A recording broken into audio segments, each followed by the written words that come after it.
world, it's Keely and I'm back for another video. This is going to be my October wrap up. Now, I haven't finished filling out my October spread in my book journal because it is the 30th and I am currently reading a bunch of books and I don't want to wrap up all of my stats until the 1st of November when I have finished, because I have all the rest of today and all of tomorrow to read. I know at least one book I'm not going to finish, but we'll talk about it. As of today, which is the 30th, I have completed 21 books in October. Now, if you're like, Keely, that's crazy. Yes, it is. But if you're also aware of what's happening in the United States, starting October 1st, you might know that I have a lot of free time right now. I am reading a lot. So I finished 21 books. Of those, I believe 6 were books that I bought so far in 2025. So that's 29%. 4 were from the library, which is 19. And then the final 11, I think, were books I bought before 2025, but I'm not positive, but that's about 52%.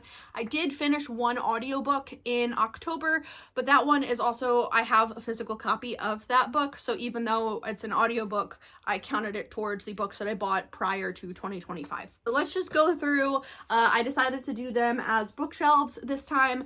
Let's just go through from the top of the stack down to the bottom. The first book that we have to talk about is this one, which is Ghostly Tales, and a spine-chilling stories of the Victorian age. So this one counts towards the Victober reading challenge, which happens every October, and for me, it's just reading anything Victorian because I typically have never really taken part, even though I've wanted to. I didn't feel like I really had read enough or had enough Victorian literature to do any of the challenges, so I really just wanted to read anything Victorian. So this one and another one in this pile count towards that. I had a great time with this one. This one has, I think, 6 or 7 Victorian stories, and I really enjoyed it. I loved the one from Arthur Conan Doyle. I loved the one from Robert Louis Stevenson. M.R. James was in here as well. Just a lot of fun. The one I finished before that was this one. This is Savis Corax Deals with the Dead by K.J. Parker. This is the start of the Corax trilogy, and I think I mentioned in some other videos, but I haven't really filmed any of it, that I have a TBR jar of all of the series that I'm currently reading, or like series that I have the first book, and I've been having my husband pick out like which one I'm going to read next. And so the first one that he picked out was A Radical Act of Free Magic, which was the second book in the Shadow Histories duology by H.G. Perry. So he picked that one. I finally read that one. That one's been sitting on my shelf for a couple years, so happy I read that.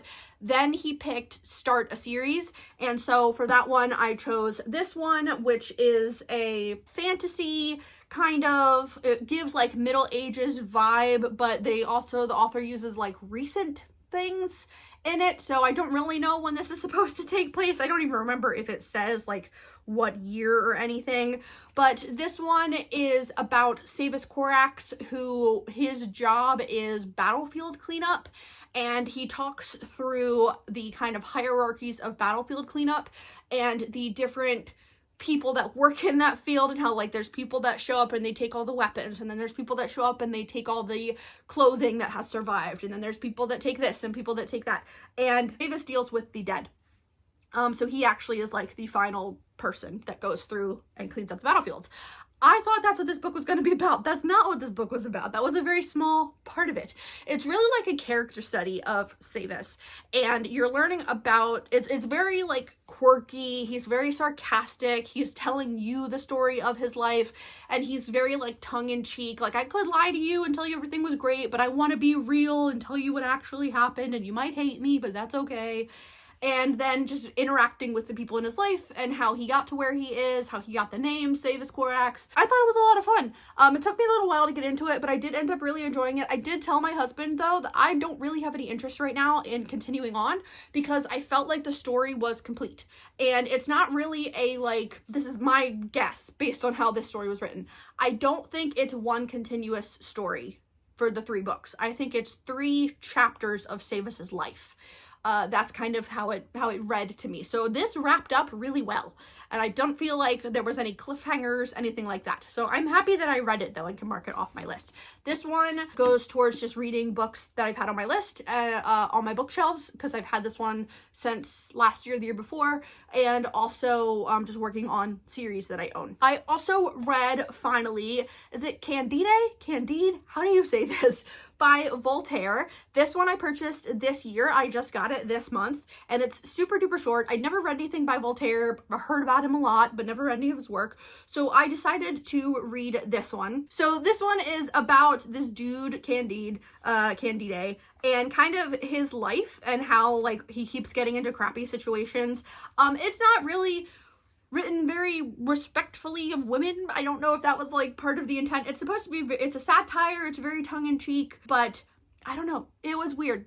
After I read it, I read the Wikipedia page, and I'm probably gonna go back and like read it again at some point, because now that it's been like a week or two since I've read it, I honestly don't really remember anything from it other than like in the moment I enjoyed reading it, but it didn't really stick with me. So happy that I read it though. Before that, I also finally read Fever by Mary Beth Keane. This one is a novel of Typhoid Mary. So this one is a fictionalized version of Typhoid Mary. Mary, what was her last name? Mallon was the first person that they identified in the United States that was a healthy carrier of typhoid. But Typhoid Mary was a cook, and they started realizing that like everywhere she went, people would die. And the one of the families that lost some people after Mary cooked for them hired someone to do an investigation into like, why did these people randomly get sick of typhoid and die? Like where, like contact tracing kind of like where did the typhoid come from? And so you're following the doctor, it's like Dr. Soper, I think, who is the first person, and this is all based on like real life, was the first person to identify that there could be healthy carriers. And he introduced this concept at a time when people were like, that's witchcraft and bullshit and not real. And he was like, no, for real, like she has typhoid in her, she's just not sick. And she was like, okay, well, if I'm not sick, how can I be giving it to other people? How come, you know, some people get it and some people don't? Like, make it make sense. And honestly, Mary was kind of an asshole, but I also kind of get it for like the beginning part. So Dr. Soper shows up and he's like, hey, so can you stop cooking for people because you're making people sick? And she's like, me? And like, she ends up getting quarantined on this island where they typically quarantine people that have consumption, but they don't really have anywhere for her to go. So they just put her on this island and build her this little cottage. There's obviously, I mean, the author took a lot of liberties with like what Mary thought and what she was saying and her relationships and stuff, because it's a novel. So afterwards, after I finished it, I really enjoyed it. After I finished it, I went and I looked up like what actually happened, and it did follow, the story followed the real life account pretty well. And I gotta say, like, the first time that Mary was quarantined, I get it. I get why people quarantined her. I get it why she reacted the way that she did, which was very combative, very like, this is bullshit, what the hell.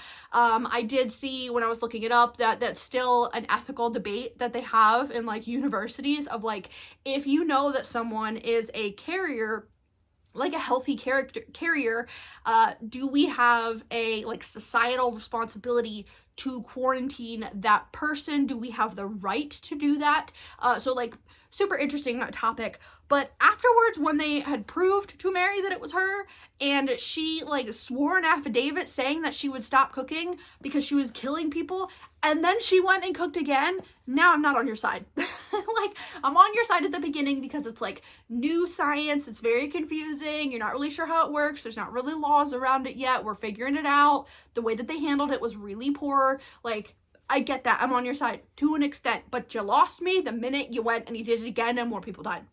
Now I think you're a murderer. Happy that I had this one. This one's been sitting on my shelves for a couple years. So this one goes towards just reading books that I've had on my shelf for a while. Then I finally finished The Last Graduate by Naomi Novik. This is the second book in the Scholomance trilogy. I have had this one on my shelf for years. The year that my husband, it was one of the years since we've moved back to Pennsylvania, we've been here 6 years. So it's within the last 6 years. There was one Christmas where my husband did a ton of research and got me a shit ton of books. And a lot of them were the start to series. He got me A Deadly Education, which is the first book in the Scholomance trilogy. He got me the first book, The Calculating Sky, something like that, which is the Lady Astronaut series by Mary Robinette Kowal. And he got me A Declaration of the Rights of Magicians by H.G. Perry. Since that time, I've had all the other books in those series sitting on my shelves and I've never finished them. So I've been working my way through them. So I did finish The Last Graduate. This is a fantasy trilogy about Galadriel, who is a super duper powerful magician. She gets sent to the Scholomance, which is the school where kids are trained to be magicians, and there's like different types of magicians. And to graduate, you have to basically fight the monsters in the school and hope that you make it out alive. And so you're following Galadriel. She's very hated. She's very easy to hate. She's kind of an asshole, but she's also been mistreated a lot, ostracized for being as powerful as she is as a child. She was like tormented for it. So you kind of get it, but you also kind of hate her. But I really enjoyed the first book, so I did a reread of it last month or the month before. Finally read this one, and I would love to finish this trilogy out before the end of the year. So happy that I marked this one off. This goes towards reading series that I own and also reading books that have been on my shelves for a couple years. I read a nonfiction. I just featured this in my unread nonfiction video that I made. This one is Women in the Valley of the Kings, The Untold Story of Women Egyptologists in the Gilded Age by Kathleen Shepard. This one was pretty short, but it was really good. So you're following a handful of British women that had a lot of money, a lot of resources, and it was all about their lives and their role in the early Egyptology development movement, all of that in the Western world. And talking about how the men that they were with are who gets remembered, even though the women did most of the work. And specifically, a couple of the women, we use their writing, their documents and journals from their time in Egypt doing digs for like studying that time period now. But they never got the recognition, even though we rely on their work. So it was really just talking about like, these are the women that were forgotten, with some reference to the people that lived in Egypt. The Egyptians that were forgotten and that are not included and that were heavily exploited. And there's a little bit of context, a little bit of conversation from one of the women when they started having like unwrapping parties where they would bring mummies to their houses and then like invite all their friends over and unwrap the mummy, and how people started being like, can you not do that? Like, you stop desecrating our ancestors and like people from our culture. And how these wealthy British white people were just like, but in the name of science. And it's like, okay, well, don't be an asshole, you're being an asshole. So I enjoyed this. I thought it was really interesting to learn about how much the women did, also how many queer women were involved, which was really cool. But yeah, we'll definitely use this as a jumping off point to learn more about like colonization and what the British Empire did to Egypt.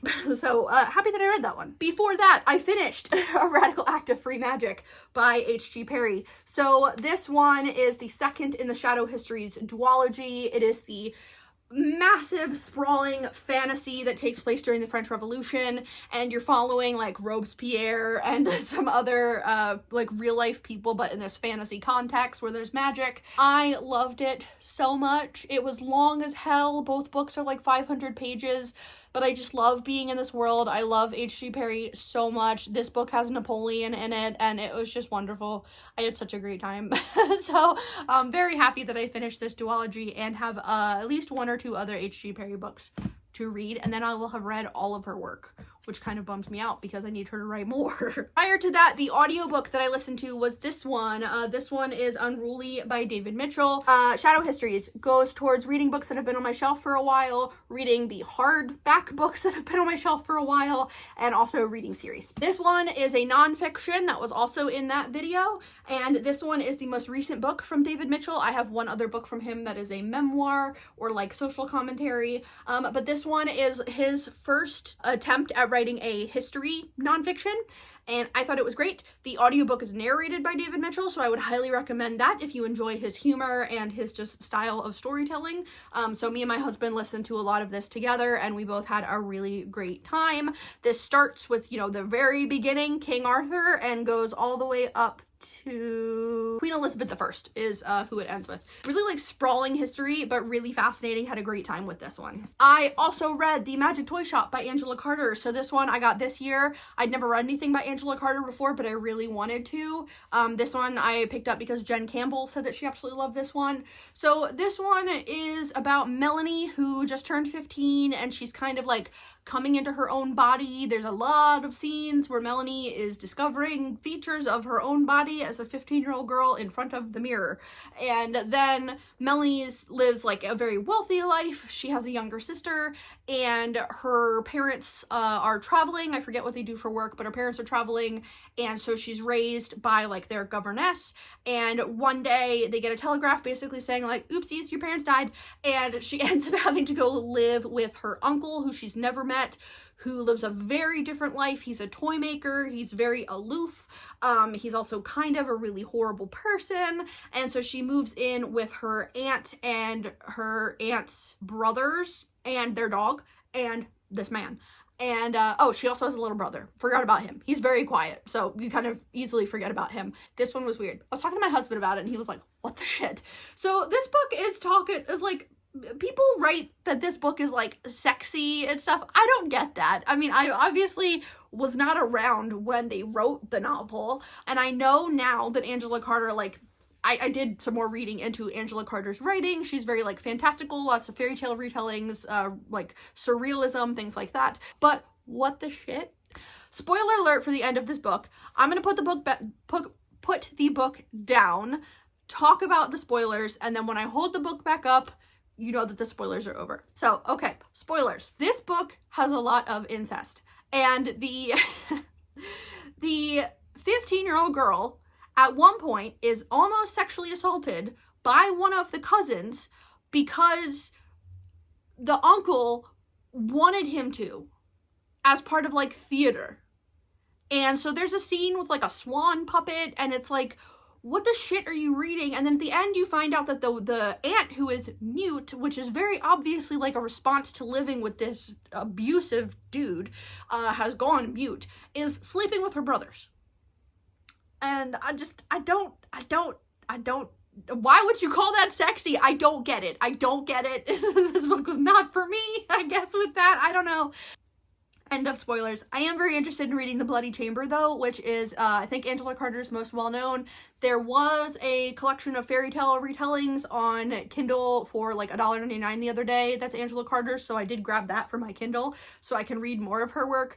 But yeah, I'm intrigued by reading her work and having a better understanding of her as an author, but what the shit is my response to this book. I read through a couple of books that have been on my shelves for a little while that I didn't actually sit down and read the entire thing. So this one I've had for a while. This one is Princesses Behaving Badly by Linda Rodriguez McRobbie. This is real stories from history without the fairy tale ending. So this is all about famous princesses through history and their real life behavior. So it's basically just saying, like, you know how princesses in stories are very like elegant and flowy and they don't do anything wrong unless they're like standing up to their family, but it's never violent. And the author is like, no, we killed a lot of people. So that's kind of what this one is. I had a really fun time skipping through and reading the ones that I recognized, reading some that I hadn't recognized. There's a lot from China, which was really cool. But I also, and I wouldn't be able to like point out to you specific ways that like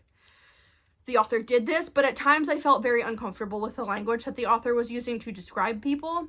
And I don't know if she was using like stereotypes as a way of describing some of the people, and it was supposed to be like tongue-in-cheek, or if that's kind of what she thinks. I'm hoping that it's just kind of tongue-in-cheek. I don't know. Like I said, I didn't like highlight anything that I'd be specifically able to tell you guys like this made me uncomfortable. It was more of just like in general how people were talked about. But when I did some more research on this book afterwards, I saw that a lot of people really liked it, and they said that it's just a good resource to have as like a jumping off point if you're trying to learn about like a specific person in history. So I'm not going to get rid of it. I'm going to keep it on my shelf, even though I didn't necessarily love it. The other one that I read a couple sections of is Bad Gays, A Homosexual History by Hugh Lemmey and Ben Miller. This one is a nonfiction about a handful of queer people from history and the ways that gay relationships have been accepted and not accepted and changed throughout the years. Authors do a good job of saying, like, basically it's impossible to look at relationships or look at people throughout history and fully understand kind of their relationships and their societal, you know, implications of being gay, because we're looking at it through our lens in 2025 in the United States of what being gay means and the labels that we have for it. So even using the term gay, even calling people queer, is not something that they would have done, you know, in these historical times. I read the couple that I was interested in reading right now. So the first one was about Hadrian, and like, this is something my husband and I have talked about a lot since I've been reading more history, is how like you could have a male gay encounter or sexual encounter in like Roman times, and that was fine unless the person you were having a relationship with was like a lower station than you in society, and then it was looked down upon, or like who did what in the relationship, depending on who did what, it was judged. So it was really interesting to read about. So there was Hadrian, and then the reason I wanted to read these sections was I really wanted to read James the Sixth/First, who had a huge role in the witch trials, and then Frederick the Great. I really wanted to read about Frederick the Great. There's also a section in here about Lawrence of Arabia, J. Edgar Hoover, Yukio Mishima. So I will definitely go back to this one at different points and read about the different people. Like, I'm very interested in the Mishima one. I wanted to pick this up and read about Hadrian and Frederick the Great and James. Then I picked up this one, so we're still working back to the beginning of October. This one is The Burial of the Rats and Other Tales of the Macabre by Bram Stoker. I picked this one up for Victober because Bram Stoker was a Victorian author. Obviously, I've read Dracula, absolutely loved it. Definitely recommend the audiobook. Audiobook version is very good. I wanted to read this one. I did not read all of the stories. I read a handful of them. Let me see. There was a couple at the beginning. The Crystal Cup was good. Saved by a Ghost was good. The Invisible Giant, I think, was my favorite. Then, of course, I had to read The Burial of the Rats, which is like the title story, and I think the most well-known one. That one was kind of a bummer. I didn't super duper enjoy it. That was a guy, that was about I think he was like an officer in the army or something, and he's out walking and he encounters this little hut with this older couple, and they start talking to him about like how they are people that they're like trash collectors, like scavengers, and he very obviously knows that like he put himself in a really dangerous situation by sitting down with them in their little hut, and he can tell that he's kind of surrounded, that they're going to attack him, and then the bulk of the story is him running from them. And it's like, I don't need 17 pages of this dude running through the city. Like, I don't know if it was serialized when it first came out. I'm sure at the time when it came out, it was terrifying to people. But me now reading it in 2025, I was like, and? Make something happen. Like, it's not this creepy. Maybe in another format, like audiobook or like a cartoon or something, it would have been creepier. But as a story, reading it now, it just wasn't that creepy. But I'm happy that I read through some more stories from Bram Stoker. So that was fun. Prior to that, I also read Confronting the Classics by Mary Beard, Traditions, Adventures, and Innovations. So I started this book in 2023, I think. This one is a collection of essays in response to authors writing about history. And each chapter is a different, basically like book review. And so at the end of each chapter, it says like right here, like review of, and then the book title. And I really enjoyed this one. I read the first half of it in 2023 and then hadn't picked it up. So I decided to pick it up and finally finish it. And I did really enjoy it. I will say a lot of it kind of went over my head because it's a lot of like very intricate, specific details of Greek history that I'm just not familiar with, but Mary Beard is, because she's a classics professor and expert. I did really enjoy reading from her perspective and reading how she talks about other authors' work and says like, you know, they did all of these wonderful things, but here's this one thing that they got wrong, so I'm gonna focus on that for the next 10 pages. It's just, I really enjoyed it, so I'm happy that I did read this one. And it was really weird timing because right after I read the section of Bad Gays about Hadrian, I picked this back up and the next chapter was about Hadrian, so that was kind of fun. Okay, we've got a couple more books that I've finished, and then we have a couple books to talk about that I got from the library that I read. So one of the ones I read in one day was The Pumpkin Spice Cafe by Laurie Gilmore. This is one that's been going around BookTube for a little while. There's a bunch of books in this series. It's basically just little snippets of lives that take place in this small town. In this one, you're following Jeannie and this farmer guy, Logan. Jeannie inherits her aunt's coffee shop, the Pumpkin Spice Cafe, in this little small town. And one day, like, Jeannie used to work in corporate in like a big city, and she has like a really scary event when she's working and decides like, I don't want that to be my life. I need to slow down. I need to figure out who I am. So when her aunt is like, I'm gonna retire and go island hopping, here you have my cafe, I think this would be good for you, she decides she's gonna do it. And then there's like a meet cute with Logan, who's a farmer in the small town. It's kind of like that grumpy guy stereotype. It was super cute. It was really fun. I had a lot of fun with it. I don't really have any interest in reading any of the other ones except for maybe the one about the girl that owns the bookstore. I'm happy that I read that one. This one I purchased this year, so I wanted to get that one read. I also finally read another Margaret Atwood. I read The Handmaid's Tale years and years and years ago, and then since then I read, she did I think a Greek myth retelling. It's not Lavinia, that's Ursula K. Le Guin. What is it? I don't remember what it was, but she did that. Picked up this one, which is a collection of her short stories. This one is actually really good. So this is 9 Wicked Tales. And at the beginning, I was like kind of into it. And then as the stories were going, I was like, I don't really care about this anymore.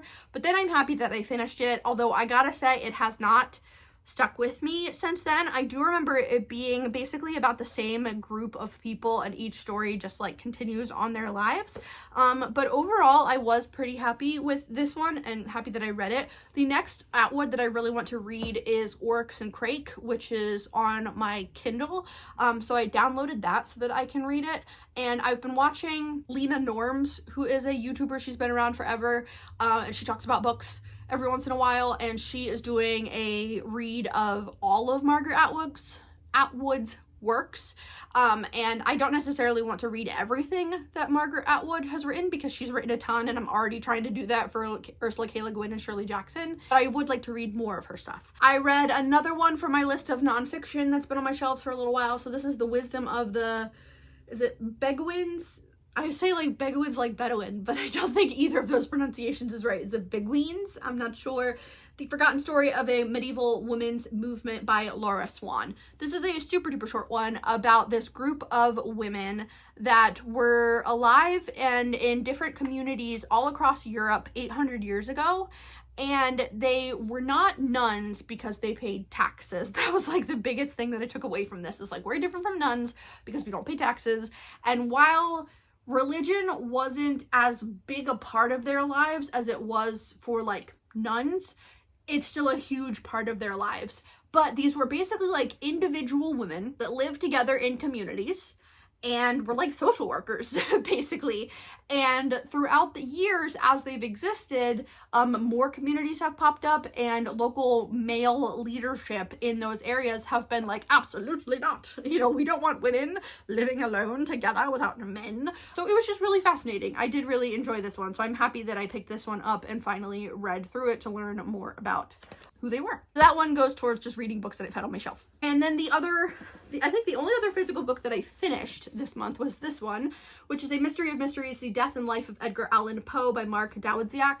This one is a nonfiction specifically looking at Edgar Allan Poe's life leading up until his death and all of the like conspiracies and weird rumors and stuff that are surrounding his death and how he might have died. And then a little bit after the fact of like current research and ideas that they have for how he may have died. Because it was weird. Like, he was found with like wearing someone else's clothes, and they were like, what happened? Like, he had all these good things going for him, and then it seems like he just kind of died, and they don't really know how. So there's like, was he murdered? Was he poisoned? Was it alcohol overdose? Like, what was it? Really fascinating. But reading up like about his life throughout the years up until that point was really fascinating. I've not read a ton of Poe. I've read a handful of his short stories. I thought that this one would be an interesting one to read in terms of just continuing to read nonfiction, reading about different people's lives. I had a great time with this one. I really did enjoy it. I will say Poe, one of the most dramatic dudes ever to live, really set himself up to fail in different ways. Like, things would be going really, really well for him, and then he would just say something stupid and get into a very public fight with someone else famous and kind of collapse in on himself, or then he would, you know, things would be going really well and then he would start drinking again, and like he ended up homeless. And so it was just like such this roller coaster of like undiagnosed mental illness like personality disorder or something going on with him, that I just thought was really fascinating to read about. So happy that I read that one. All right, let's go through and see what else did I read. Oh, I finished at the beginning of the month Silverborn. So that's the 4th Morgan Crow book by Jessica Townsend. That one just came out. There's supposed to be, I think, 9 books. These are big ass books. They're a middle grade series about magic and Morgan Crow, who in the first one you find out that she's 12 years old or about to be 12, and she was born cursed, and so she's gonna be killed, but she doesn't want to be killed. And so obviously if there's 4 books, she wasn't killed. And all of the people that she interacts with, all of her friends, as she's like getting older and learning about her magic and family and all of that. And I thought it was great. So cozy. I just love this series so much. So I will be continuing to read them as they come out. Got that from the library. I am now caught up on the Emily Wilde series by Heather Fawcett. I love Heather Fawcett. I've now read 4 or 5 of her books and really enjoyed them. Emily Wilde is this super cozy fantasy. The first book is introducing you to Emily Wilde, who is a professor and expert in fae and fairies. And in the first book, she goes to like the equivalent of Iceland and is studying fairies there. And then her professional rival shows up and she's like, what are you doing here? And there's like an enemies to lovers. There's like fairy politics. It's very cozy. I'm really having a great time with it. Super duper enjoyed the third one. Then I read The Possession of Alba Diaz by Isabel Cañas. My first read from this author. She's very beloved on BookTube right now. Holy crap, I loved this book. I thought it was so great. This is her newest one. It's been making the rounds. This one is about Alba Diaz, who is the daughter of a family that is going to, I think they're going to quarantine. Like something's happening and all the people want to quarantine at this mine really far away from like big cities. And Alba and her parents move to this mine. She is supposed to be engaged to the guy that is running the mine, and they have like a mutual understanding that their relationship is really like a marriage of convenience. They're not into each other. And so she moves there, and then all of a sudden a bunch of stuff starts going wrong, and Alba becomes possessed.